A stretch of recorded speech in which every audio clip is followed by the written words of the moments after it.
नमस्कार मंडळी, स्वागत आहे तुमचं आमच्या चॅनलमध्ये। आवाज महामुंबईचा, शोध बातमीचा, कौल मनाचा। चला तर मग आमचे चॅनल लाईक करा, शेअर करा आणि सबस्क्राइब करा। धन्यवाद।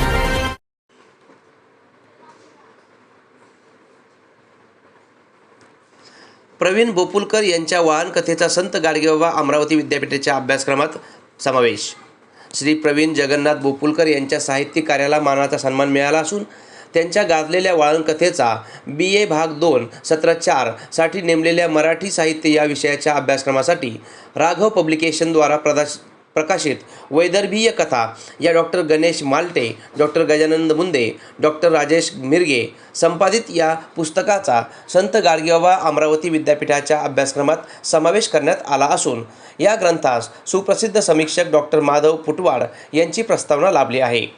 ग्रामीण जीवनाचे वास्तव, मानवी नातेसंबंधातील सूक्ष्म भावविश्व, सामाजिक जाणीवा आणि जीवनातील विविध वळणांचे संवेदनशील चित्रण करणाऱ्या वाळन कथासंग्रहाचे वाचक व समीक्षकांचे विशेष लक्ष वेधून घेतले होते। प्रवीण बोपुलकर हे प्रशासकीय सेवेबाबत सातत्याने साहित्य साधना करणारे साहित्यिक म्हणून ओळखले जातात। त्यांच्या साहित्य संपदेमध्ये अवतरणचिन्ह हा कविता संग्रह व वाळन या कथासंग्रहाचा समावेश आहे। ते सर्जनशील शब्दवेल साहित्य संघ पनवेल या साहित्यिक संस्थेचे संस्थापक असून महाराष्ट्रातील विविध जिल्ह्यांत संस्थेच्या शाखांमार्फत साहित्यिक उपक्रम राबवले जात आहेत। अखिल भारतीय मराठी साहित्य संमेलनासह विविध राज्यस्तरीय साहित्य संमेलनामध्ये निमंत्रित कवी व गझलकार म्हणून सहभाग नोंदवत त्यांनी अनेक प्रतिष्ठित पुरस्कार व सन्मान प्राप्त केले आहेत।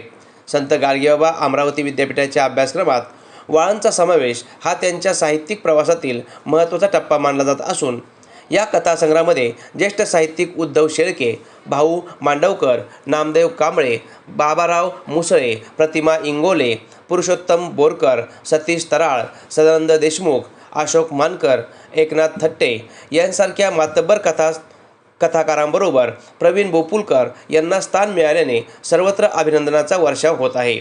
आवाज महामुंबईचा चॅनलसाठी मिलिंद खार पाटील, पनवेल।